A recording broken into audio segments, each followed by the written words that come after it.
Il padre padrone del Mose, che il Mose è finito, non lo vedrà mai.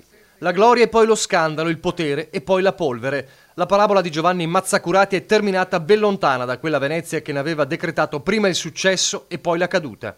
È terminata in California, a San Diego, dove il Mose forse lo conoscono per qualche corrispondenza dall'estero, e comunque legata a parole come tangenti e corruzioni, tutt'al più, ritardo colossale. Perché in California ormai viveva l'87enne che fu il deus ex machina del consorzio Venezia Nuova, tanto malato da essere ritenuto inidoneo alle deposizioni. Uscito di scena dal processo Mose, pur essendone uno dei protagonisti effettivi.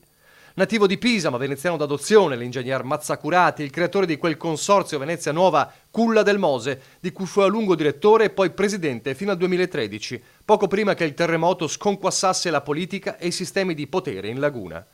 Secondo la procura è stato il perno del sistema di false fatturazioni del Mose che hanno portato a tangenti, favori, campagne elettorali, eventi cittadini con soldi pubblici. Fiumi di denaro, 22 milioni di euro distribuiti illecitamente, secondo i magistrati, per spianare il percorso della grande opera delle dighe mobili. Accusato e poi accusatore di politici, imprenditori e funzionari dello Stato. Testimone di rilievo, prima della demenza senile che secondo i periti del tribunale lo resero incapace di poter affrontare un processo, tanto da spingere i PM a firmare l'archiviazione di ogni accusa.